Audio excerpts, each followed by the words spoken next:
Welcome back everyone, to a brand new box office breakdown show here on Max Talks Movies. My name is Max Dinneberg. Today, we're going to break down the box office domestically from this past weekend, the first box office weekend of the month of June this year, which was June 2nd to June the 4th. We're also going to break down the worldwide and domestic box office.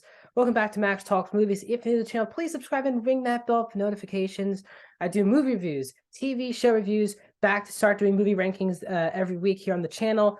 As well as every single Monday, my box office breakdown show will drop once the final numbers come in to us for the overall weekend. Please subscribe, ring the bell. We're almost at 160 subscribers. Comment down below. What are your thoughts on the box office this weekend? Are you happy for Spider-Man Across the Spider-Verse? Are you worried for Little Mermaid and Fast X? Overall, what are your general thoughts? How do you think Transformers will do this upcoming weekend? Let me know your thoughts in the comment section. Please also like the video, guys. Thumbs up button. That's how you support the channel. It really helps the algorithm out. So if you like this video, it will gather more people interested in this channel. So without further ado, let's get into this past weekend's box office domestically, which was from June 2nd to June 4th, which did see the big opening weekend, a milestone, and I think really big deal for not just animated films, for Sony and a lot of things. But Spider-Man Across the Spider-Verse blew up. Throughout the coming weeks, we've been hearing it could open to 70, 80 million. The opening film only opened to around 32 million domestically. Wasn't a tremendous success in theaters. It was kind of okay at best in theaters, but the overwhelming love of this film through PVOD, through Sony's deal with Netflix, the film has gathered a real fan base since the previous film came out in 2018, in December, so like 4.5 years ago. So if people were kind of going low, I think once the critics' reviews came out, the word of mouth was tremendous this past week for this one. Has an A cinema score, both critics and it feels like a unanimously loved film. You just don't really see how many critics out there critiquing this movie in any way. And it kept building. It had the best Friday opening of any movie this year. And based on all these headlines and people going to see the movie, it did fantastic for Sony Pictures. 120.6 million is the final number for Spider-Man Across the Spider-Verse in its opening weekend. Truly fantastic stuff. And I think we're going to see how truly big of a success this is in the weeks to come, as I predict, due to the amount of word of mouth. This movie will have a lot of traction in the coming weeks. Now, the only sad part for Spider-Man Across the Spider-Verse is that it will be losing its premium screens, really its IMAX screens, this upcoming weekend to Transformers. So I think actually Spider-Man Across the Spider-Verse could have some really good weekday numbers as people start to realize that this is their last.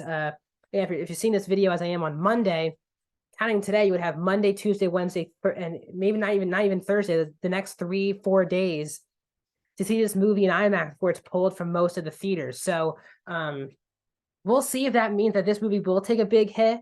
And a lot of people who have seen this in premium formats have really adored this movie. So we'll see. And maybe based on Transformers, maybe movie theaters might want to put a couple extra screenings of Across the Spider-Verse back into IMAX theaters. We shall see. But I think the word of mouth is so strong for this movie. I do think a lot of people will come back to the theater to check it out. In second place, in its second weekend, is Disney's The Little Mermaid, dropping 57%. Again, you really don't want to be in the have a 6 in front of your name, so 57 is okay. 41.3 million in its second weekend, 186 now, 0.9 domestically for The Little Mermaid, which has not been getting some good headlines this week, as reportedly, basically the actual production budget for the movie was around $250 million. And for print and advertising, it was $140 million. So basically the total budget for this movie is $390 million. And you can kind of see what a success is and what studios need to watch out for in the future.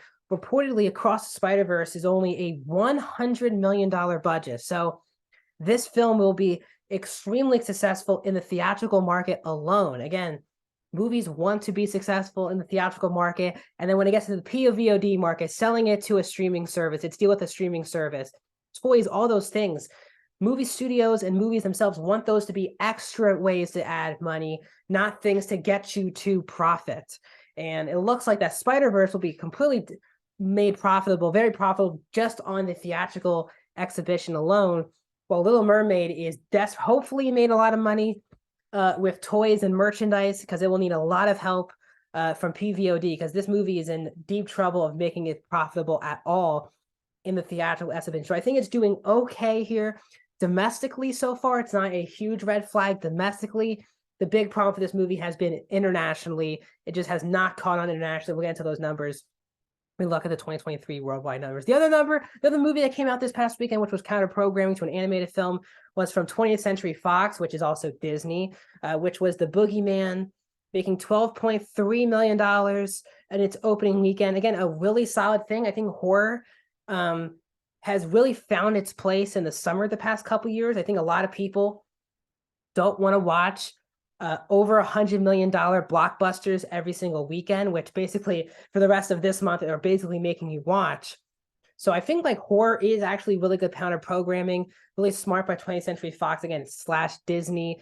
So a solid opening to Boogeyman, good counter programming for Spider-Man Crossbow. Again, tough movie space right now. It feels like every big movie comes out every single weekend. So for this to sneak into the top 5 was a good sign. In 4th place, also from Disney, so 3 straight technically Disney movies, Guardians of the Galaxy Volume 3 in its 5th weekend is now up to $10.6 million to this past weekend, a 49% drop, so still has not dropped above 50% so far in its 5-week run. Its final number now domestic so far as of now is 323.1 domestically. So again, Guardians is on track to be a successful MCU movie and a good bounce back from the previous year when you had films like Thor: Love and Thunder, Ant-Man and the Wasp: Quantumania. Now, I don't think a lot of people are trying to make the claim that this is Marvel getting completely back on the tracks. It's definitely not. They have a long way to go. As I think $1 billion movie will really put Marvel back in a really good position.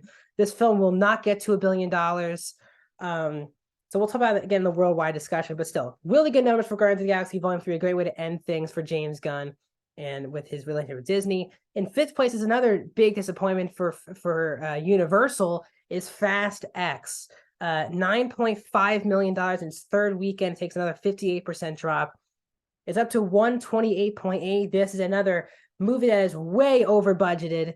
And it is going to cost this movie. Very similar to Little Mermaid, which Little Mermaid cost, again, $390 million to make. It was also released last week that Fast X costs $340 million as its total budget. That includes print and advertising.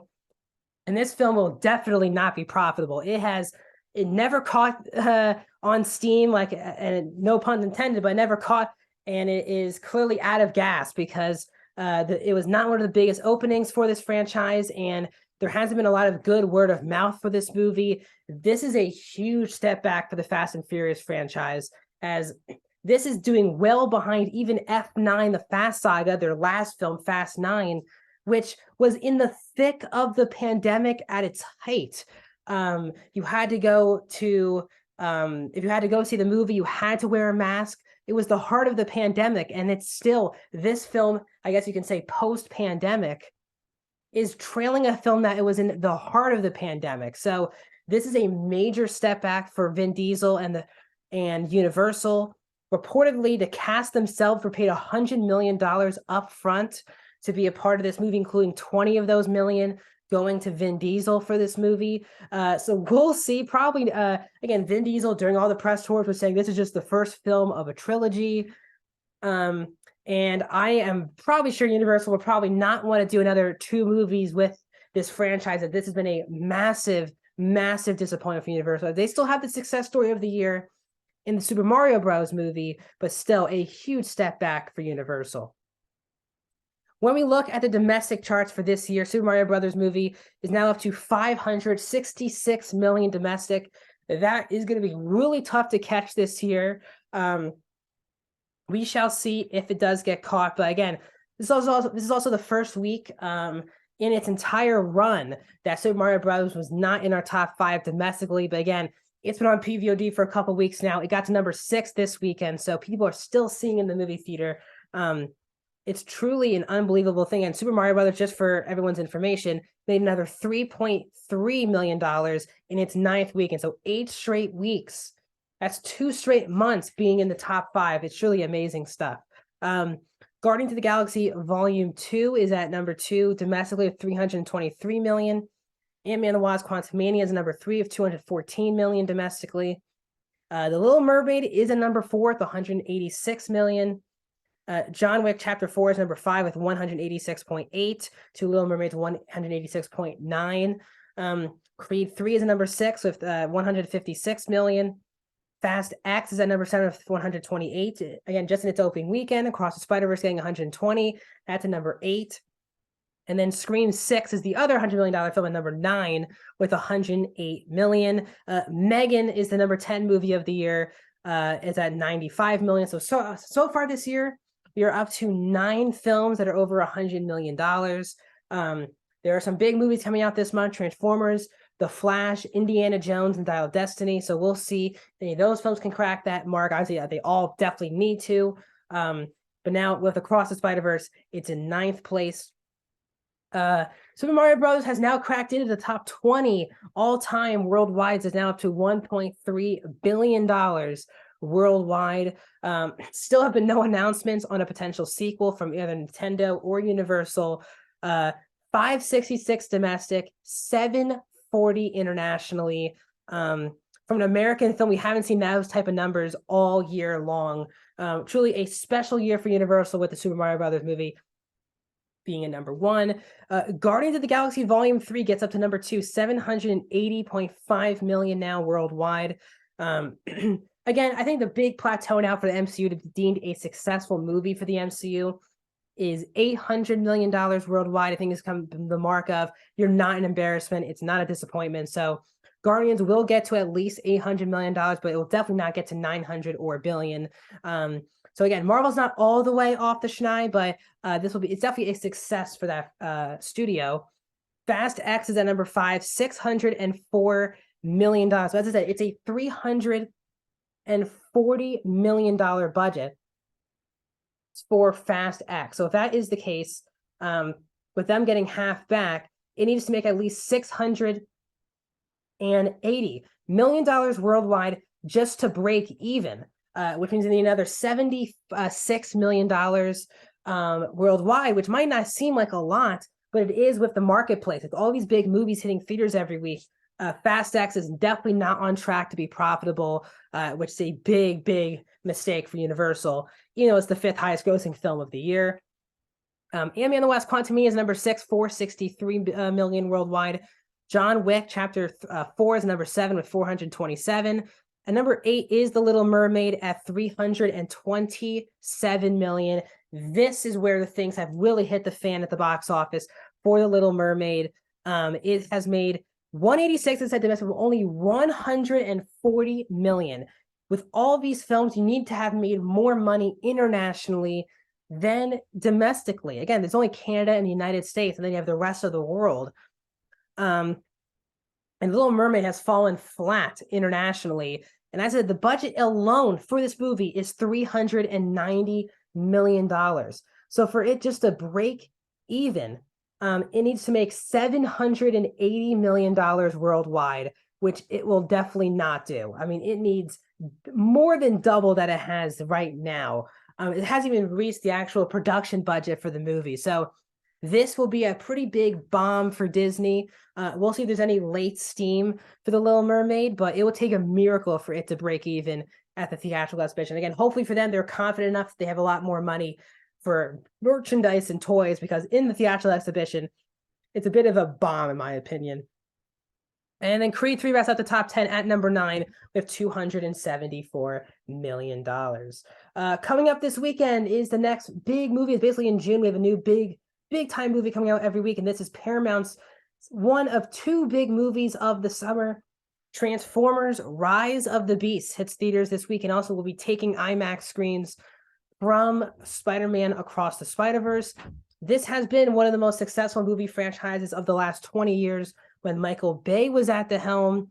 But once they did the spinoff Bumblebee, that was easily the worst performing box office film of the franchise. Once again, not Michael Bay directing it.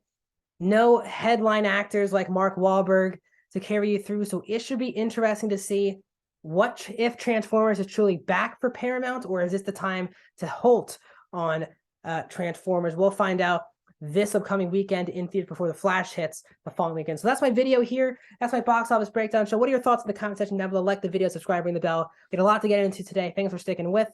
This week we have tons of videos, including my Spider-Man films ranking, Ted Lasso season 3 spoiler breakdown, as well as a review of Transformers Rise of the Beast this upcoming week. More things to come. I'll see you guys soon.